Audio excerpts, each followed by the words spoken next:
The conference room at the Marriott had finally emptied, leaving behind the usual debris of a corporate strategy retreat: coffee-stained napkins, forgotten pens, and the lingering smell of overpriced catering. I loosened my tie and checked my phone. 9:15 p.m. Sarah would be getting Ethan ready for bed soon, probably letting him stay up a few extra minutes to say goodnight to Daddy over FaceTime. 14 years of marriage had taught me the rhythm of our household. Sarah would have picked up groceries after work, helped Ethan with his homework, and by now they'd be settling into their evening routine. I'd promised to bring him back a small souvenir from Chicago, maybe one of those miniature Willis Tower keychains from the hotel gift shop. My phone buzzed with a text from Sarah. "Hope the meetings went well. Ethan's asking about you. Love you." I smiled, typing back quickly. "Tell him I'll call in 20 minutes. Can't wait to see you both tomorrow." The elevator ride to my room felt longer than usual. I was looking forward to getting home, to the simple pleasure of tucking Ethan into bed and hearing about his day. At 8 years old, he still believed his father could fix anything, solve any problem. That faith was both humbling and motivating. It made me want to be worthy of it. I had just kicked off my shoes when my phone rang.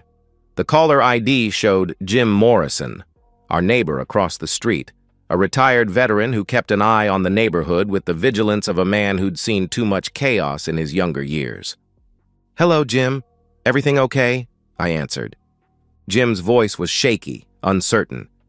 "Hey, I'm not sure how to say this, but I think something's wrong at your house." My stomach dropped. "What do you mean?" "Your boy's been screaming for hours," Jim explained. "I can hear him through the windows. No lights came on, no one's come in or out. I think he's locked in there alone." The words hit me like a physical blow. I sat down hard on the hotel bed, my mind struggling to process what I'd just heard. "That's impossible. Sarah's home. She just texted me an hour ago." "I'm looking at your house right now," Jim replied.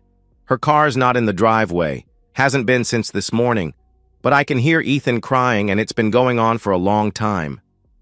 My hands were shaking as I tried to call Sarah, straight to voicemail.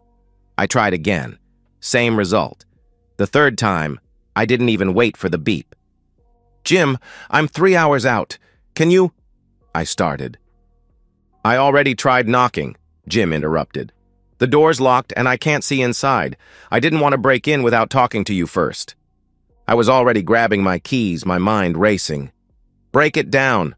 I don't care about the door. Just get to my son." "Already on it," Jim said. "I'll call you back." The drive home was a blur of highway lights and mounting panic. I tried Sarah's number dozens of times, each unanswered ring amplifying my fear and confusion. Where was she? How could she leave Ethan alone? This wasn't like her, or at least it wasn't like the woman I thought I'd married. I called her best friend, Kelly, hoping for some explanation. "Oh, hi," Kelly answered. She's not available right now." "Kelly, where is she?" I demanded. "Ethan's alone at the house." Silence. Then, in a voice that cracked with guilt, She's with someone. A friend. They went to dinner and—" "She left our 8-year-old son alone to go on a date?" I cut her off. "It wasn't supposed to be all night," Kelly said defensively. "She said she'd be back by 7, but then they went to his place and—" I hung up. The betrayal wasn't just infidelity. It was the abandonment of our innocent child. In that moment, I understood that the woman I'd shared my life with for 14 years was capable of something I never could have imagined. I pulled into our driveway at 12:30 a.m. to find Jim waiting on the porch, his weathered face grim. The front door hung open, the frame splintered where he'd kicked it in. "He's okay," Jim said quickly. "Scared, hungry, but okay." I gave him some water and a sandwich. I found Ethan curled up on the kitchen floor, still in his school clothes, his face streaked with dried tears. An empty wine glass sat on the counter, evidence of Sarah's priorities. When he saw me, he scrambled to his feet and ran into my arms. "Daddy, I was so scared," Ethan sobbed. "Mommy didn't come home, and I couldn't reach the phone, and I thought—" "Shh, it's okay," I whispered, holding him tight. "I'm here now. Everything's going to be okay." But as I held my son, both of us shaking, I knew that nothing would ever be okay again. The woman I'd trusted with the most precious thing in my life had abandoned him for her own selfish pleasure. Some betrayals can never be forgiven, and some marriages can never be saved. That night, as I tucked Ethan into my bed so he wouldn't have to sleep alone, I made a decision that would change everything. Sarah had shown me who she really was. Now I was going to show her the consequences of that choice. After ensuring Ethan was safely asleep at Jim's house, I stood in my garage, holding a Louisville Slugger that had been gathering dust since my softball days. The weight felt familiar in my hands, comforting in a way that probably should have concerned me. But concern was a luxury I couldn't afford anymore. The 15-minute drive to the Riverside condominiums gave me time to think. Not about reconciliation or working things out. Those possibilities had died the moment I found my son crying on the kitchen floor. No, I was thinking about consequences, about what happens when someone abandons their child for selfish pleasure. I wasn't some hothead looking for a fight. I was a father who'd discovered that his wife was capable of unforgivable cruelty. The cold calculation that had replaced my initial panic surprised me. I wasn't thinking like a husband trying to save his marriage. I was thinking like a man who'd learned that some people deserve exactly what they get. The condo complex's security gate was laughably easy to bypass, a simple matter of waiting for another car to exit and slipping through behind them. I parked 3 spaces down from the unit Kelly had reluctantly provided the address for, taking a moment to study the building. Music drifted from the second-floor unit. Jazz. Sarah always said she hated jazz. I climbed the stairs slowly, the bat hanging loosely at my side. My knock was measured, controlled, the knock of a man who'd moved beyond caring about social niceties. Sarah answered the door in a silk robe I'd never seen before, her makeup smudged, her hair tousled. For a moment, she looked like she'd seen a ghost. "What are you doing here?" she asked. I walked past her without answering. The apartment was exactly what I'd expected. Modern, sterile, the kind of place a man buys when he's more interested in impressing women than building a life. The younger man emerged from what I assumed was the bedroom, wearing only boxer shorts and a confused expression. "Who the hell are you?" he demanded. "I'm the father of the 8-year-old boy you helped abandon tonight," I replied calmly. His confusion shifted to understanding, then to fear as he noticed the bat in my hand. "Look, man, I didn't know—" "You didn't know she was married?" I interrupted. "You didn't know she had a child? Or you didn't know she'd left him alone and screaming while she came here to f*** you?" "I swear, I didn't know about the kid," he started. I moved faster than he expected, the bat connecting with his ribs before he could raise his hands. He doubled over, gasping, and I followed up with a measured blow to his shoulder.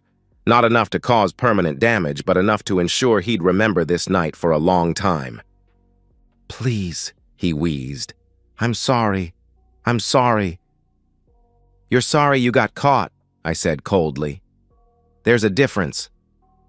Sarah was screaming something behind me, but her voice sounded distant, irrelevant. This wasn't about her anymore. It was about a man who'd participated in child abandonment, who'd helped a mother prioritize her own pleasure over her child's safety. I hit him once more, across the back, and he collapsed to the floor. Then I turned to Sarah, who was pressed against the wall, her face pale with shock. "You want to explain this?" I asked. "I lost track of time," she said frantically. "I was going to come home, but then we had dinner, and one thing led to another, and You abandoned our son," I stated. "I didn't abandon him," she protested. You left an 8-year-old child alone for 7 hours so you could come here and f*** this piece of shit," I said, my voice deadly quiet. Her attempts to explain became increasingly desperate. She talked about feeling neglected, about needing something for herself, about how she'd meant to come home earlier but lost track of time. Each word revealed the shallow selfishness that had driven her actions. I watched her with the detached interest of someone studying a specimen. This woman had shared my bed for 14 years, had given birth to my son, and I was just now seeing who she really was. The realization was almost liberating. "Is this the first time?" I asked. "What?" she replied, confused. "Is this the first time you've abandoned our son for another man?" "It's not like that," she started. "Answer the question." She looked at the floor. "No." I nodded slowly. "How many times?" "I don't know," she admitted. "A few. But I always came back before you did, and I always made sure he was fed and... You left him alone, multiple times, so you could come here." The affair partner was trying to sit up, blood trickling from his nose. I looked down at him with something approaching pity. "You knew she was married. You knew she had a child, and you still helped her abandon him?" "I didn't think," he mumbled. "No, you didn't think," I agreed. "You thought with your and now you're going to live with the consequences." I turned back to Sarah one last time. She was crying now, mascara running down her cheeks. But I felt nothing. No sympathy, no regret, no desire to comfort her. She'd killed whatever love remained between us the moment she chose this over our son. "The locks will be changed tomorrow," I said quietly. "Your things will be packed and waiting on the porch. If you want to see Ethan, you'll do it through lawyers." I walked toward the door, leaving them both bleeding and broken. Behind me, Sarah was pleading, begging for another chance, promising it would never happen again.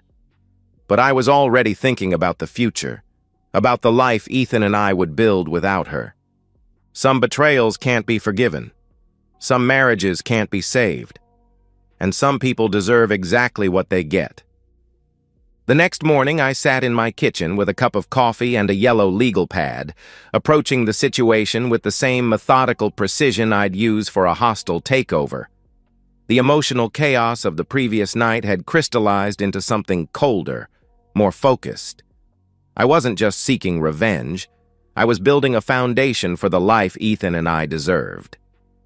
Jim knocked on the door at 7:30 a.m., his digital camera in hand. "Figured you might want some documentation," he said, gesturing toward the splintered doorframe. "I got pictures of everything from last night, the house, the condition Ethan was in, timestamps on it all." I nodded gratefully. "You mentioned security cameras?" "Motion activated," Jim replied. "Covers my front yard and your driveway. Caught everything from about 4 p.m. yesterday until you got home." He handed me a flash drive. "Audio's clear too. You can hear the boy crying from outside." The footage was devastating. It showed Sarah leaving at 3:47 p.m., her car pulling out of the driveway while Ethan was still at school. The audio captured his voice starting around 6:30 p.m., calling for his mother, then crying, then the heartbreaking progression to hysteria as hours passed. No mother came, no lights turned on, just a frightened child, alone and abandoned. I made copies of everything, storing them in multiple locations. This wasn't just about a custody battle. This was about ensuring that everyone understood what Sarah was capable of.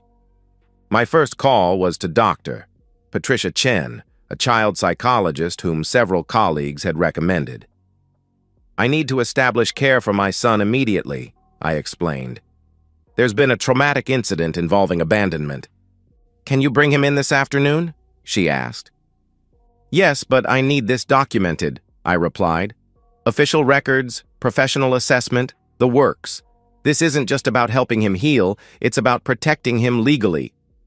Dr. Chen understood immediately. "I'll prepare a comprehensive evaluation.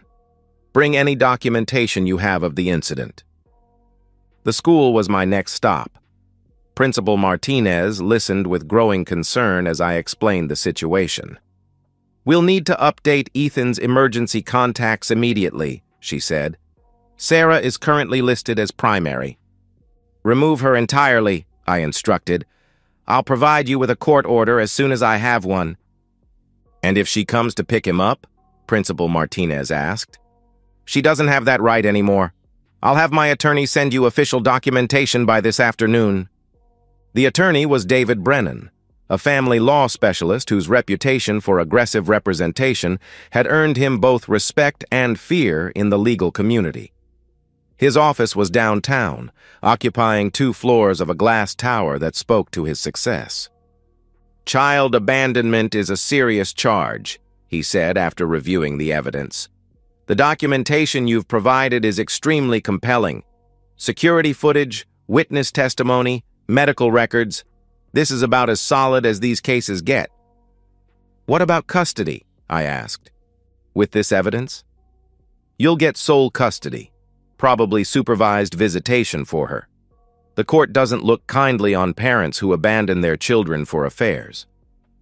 "I want more than custody," I said. "I want her completely removed from our lives." Brennan raised an eyebrow. "That's ambitious. What are you thinking?" "I'm thinking that a woman who abandons her child for selfish pleasure deserves to face the full consequences of that choice, legally, financially, socially, everything." "I can work with that," he said with a slight smile. "But we'll need to be smart about it. Methodical. Let her mistakes do the work for us." That afternoon, I picked up Ethan from school and took him to Dr. Chen's office. The session was difficult, watching my son struggle to understand why his mother had left him alone, why she hadn't come home, why Daddy was so angry. But it was also validating. Dr. Chen's preliminary report documented clear signs of trauma and abandonment anxiety. "He's a resilient child," she told me afterward. "But this kind of betrayal from a primary caregiver can have lasting effects. He's going to need consistent, stable care to rebuild his sense of security."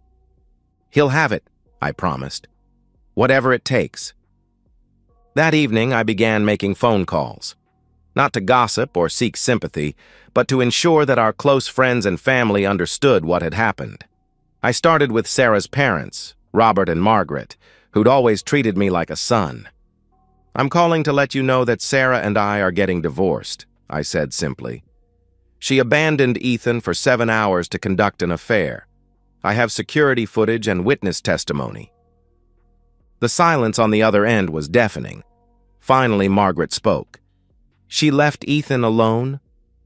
"From 3:47 p.m. until I got home at 12:30 a.m., I confirmed. "He was crying for hours. The neighbors heard him." "Oh my God!" Robert's voice was strained. "Are you sure?" "I have it on video," I replied. "I also have photos of the condition he was in when I found him." The conversation that followed was painful, but necessary. Sarah's parents were devastated, their image of their daughter shattered by undeniable evidence. By the end of the call, they'd asked if they could maintain a relationship with Ethan, expressing their intention to have serious words with Sarah. I called my own parents next, then my sister, then our close friends.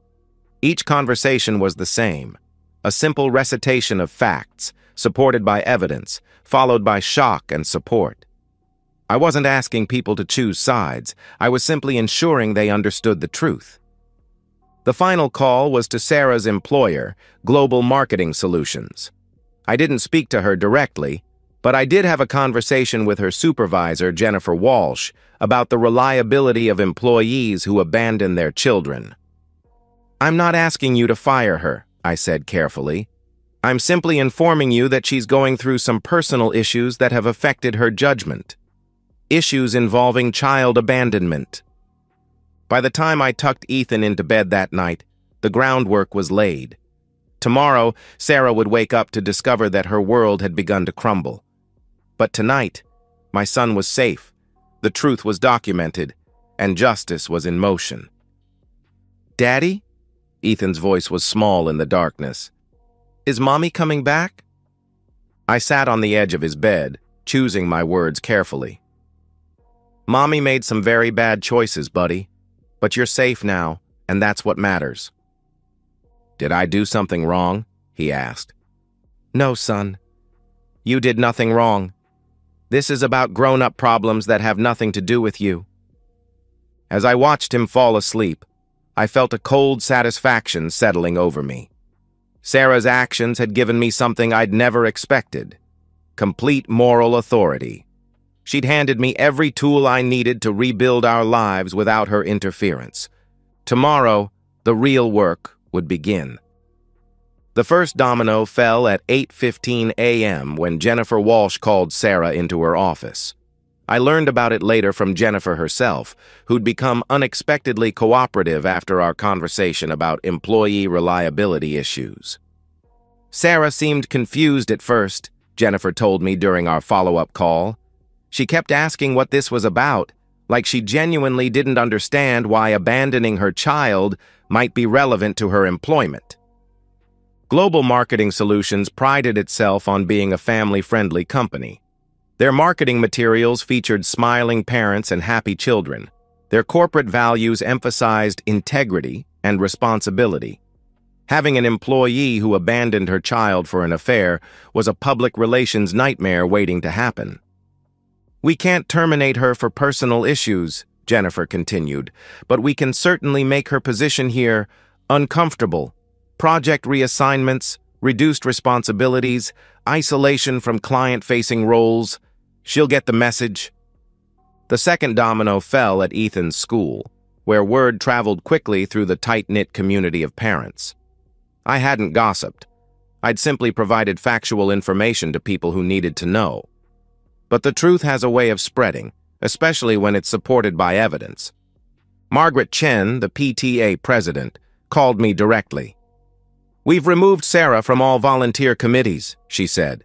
"The executive board felt it was inappropriate for someone with her judgment issues to be involved with children's activities." "I appreciate the concern for the children's safety," I replied carefully. "Is it true she left Ethan alone for 7 hours?" Margaret asked. "I have security footage if you'd like to see it," I offered. The silence that followed told me everything I needed to know. By the end of the day, Sarah's name had been quietly removed from every school-related activity. The parents who'd once invited her to coffee dates and dinner parties now viewed her as a pariah. The third domino was more personal. Robert and Margaret drove down from Portland, their faces grim with determination. They'd spent the night watching the security footage I'd provided, listening to their grandson's cries, and they were devastated. "We raised her better than this," Margaret said, her voice breaking. "I don't understand how she could do this to her own child." "Have you spoken to her?" I asked. "We tried," Robert replied. "She's staying at some hotel claiming this is all your fault, that you're overreacting. She actually had the nerve to say that what she did was normal, that lots of parents leave their kids alone for a few hours." 7 hours isn't a few hours, I pointed out. "We told her the same thing," Robert said. "We also told her that if she ever abandons Ethan again, she'll lose us too." Their support was unexpected but welcome. Sarah's own parents had chosen their grandson over their daughter, recognizing that some actions are unforgivable, regardless of blood relation. The fourth domino involved the affair partner, whose name I'd learned was Marcus Webb. His wife, Lisa, had been contacted by a mutual friend who'd seen the security footage. The conversation that followed was apparently explosive. "She filed for divorce yesterday," Jim reported, having heard the details from a neighbor who worked at the family law firm Lisa had retained. "Took half his assets, full custody of their kids, and she's pushing for maximum alimony because of the adultery clause in their prenup." "Good for her," I said. "Gets better," Jim continued. "She also called his employer. He's some kind of regional sales manager for a pharmaceutical company. They're very strict about morality clauses, especially when it involves child endangerment." Marcus's professional life began crumbling as quickly as his personal one. His employer, concerned about liability issues and corporate reputation, had placed him on administrative leave pending investigation.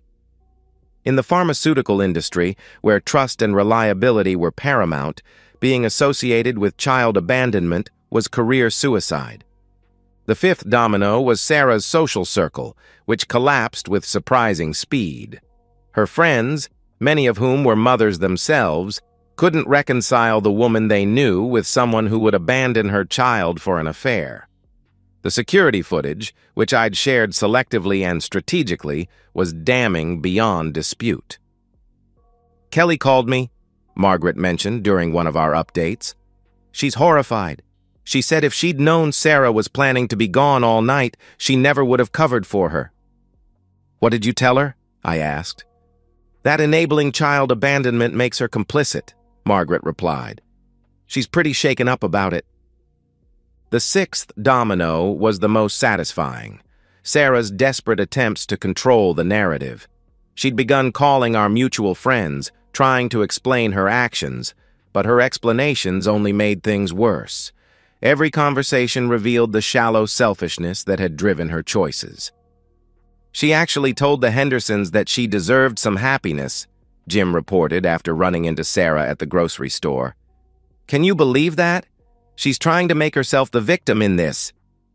"How'd that go over?" I asked. "About as well as you'd expect," Jim replied. "Tom Henderson has 3 kids of his own. He told her she was lucky you didn't call the police." The seventh domino was financial. David Brennan had filed for emergency custody and spousal support termination, citing the child abandonment as evidence of Sarah's unfitness as a parent and spouse. The court had frozen our joint accounts pending investigation, but since I was the primary breadwinner, this hurt her far more than me. "She's had to move in with her cousin in Beaverton," David reported. "The hotel was too expensive and she can't access the joint funds. She's also received notice that her credit cards are being canceled." "Is she fighting the custody order?" I asked. "She tried," David replied. "Her lawyer withdrew from the case after seeing the evidence. Apparently, he told her that defending child abandonment was career suicide."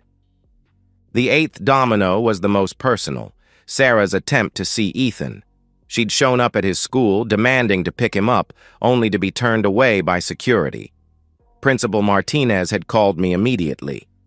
"She was very upset," Martinez reported. "She kept saying she had rights as a mother, that this was all a misunderstanding. But the court order was clear: no unsupervised contact." "How is Ethan handling this?" I asked. "He's confused," Martinez replied. "He asked why Mommy looked so sad. Dr. Chen suggested we maintain the routine until the custody hearing." The ninth domino was professional. Word had spread through Sarah's industry that she was involved in a domestic situation involving child abandonment. In a field where reputation was everything, this was devastating.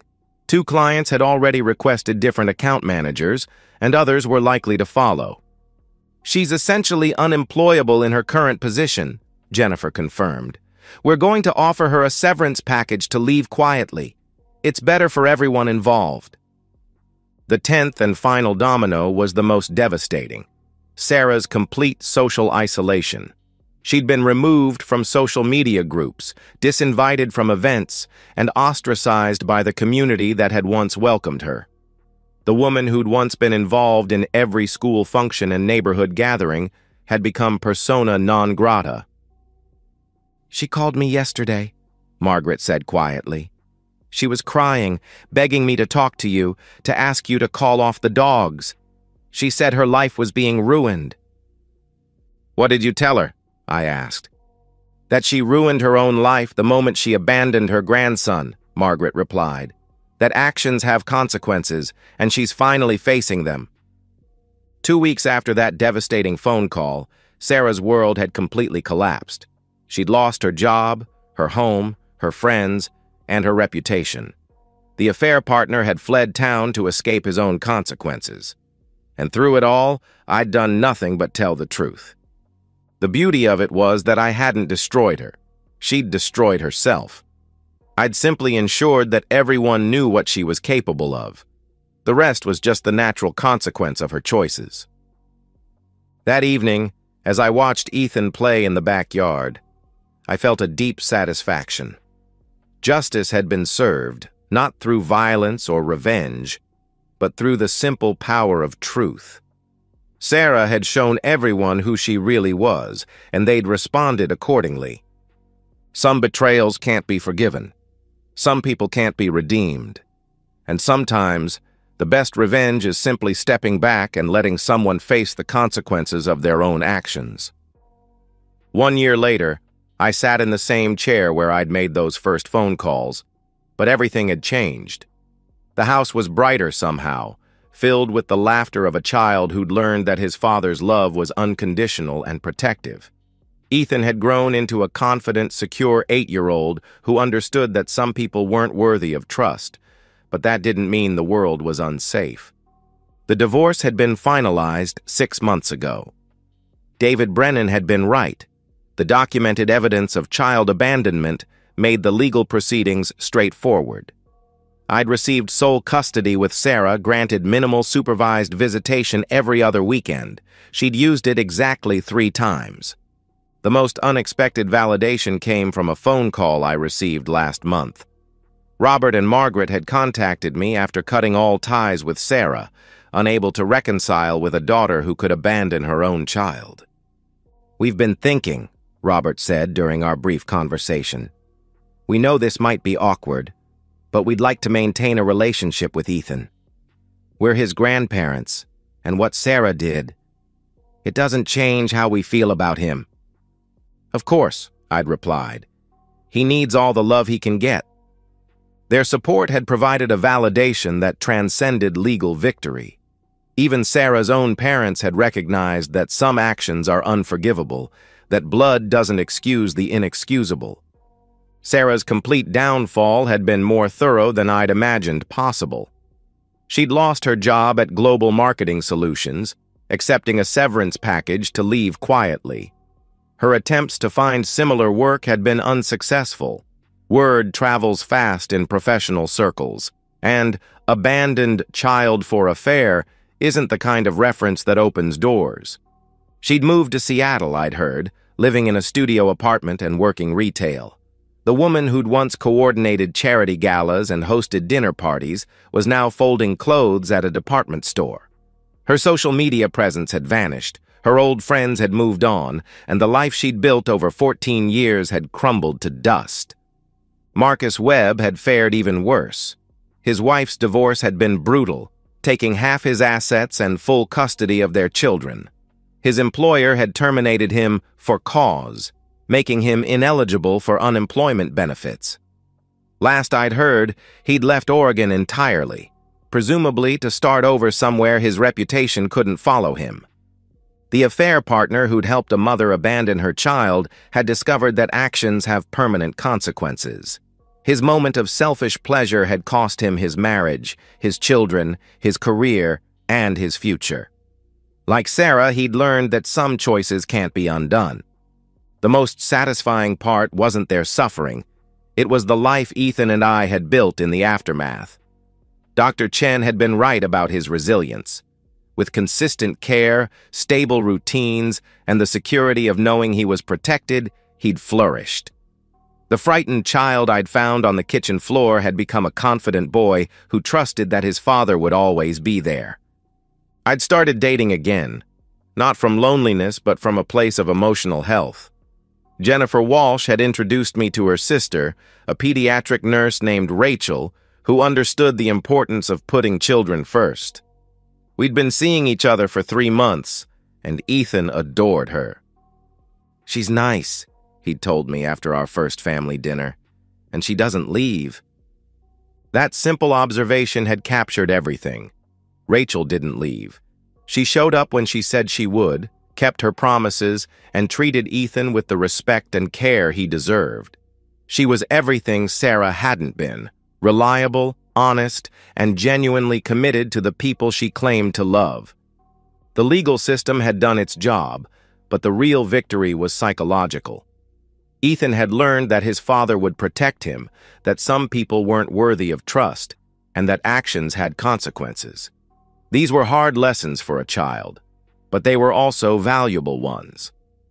As I watched him play in the backyard, building an elaborate fort with the confidence of a child who felt safe in his world, I understood that the best revenge hadn't been the confrontation or the social destruction. It had been this, the life we'd built based on trust, stability, and genuine care rather than the hollow promises that had defined my marriage. I'd become the father Ethan deserved all along, and that transformation was worth more than any revenge. Sarah had inadvertently given me the greatest gift possible, the chance to show my son what real love looked like. She'd shown him what it meant to be abandoned. I'd shown him what it meant to be protected.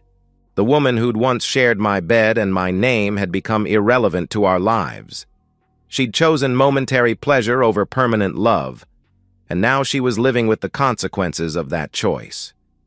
Meanwhile, Ethan and I were building something real, something lasting, something worthy of the trust a child places in his father.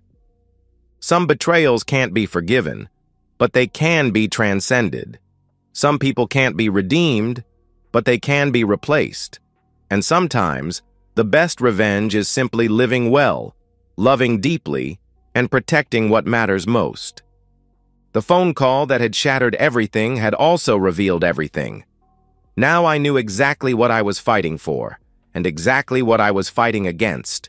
The battle was over, and the right side had won. And so, we've reached the end of today's story. Was it what you expected, or did it take a twist you didn't see coming? I'm curious to hear your thoughts. Share them in the comments below, and let's get a conversation going. If this story kept you hooked, make sure to hit that like button. And if you're new here or just haven't subscribed yet, now's the perfect time to join our community. I bring you fresh, captivating stories every day, so click that subscribe button and turn on notifications so you never miss out. Thanks for watching, and I'll see you in the next one.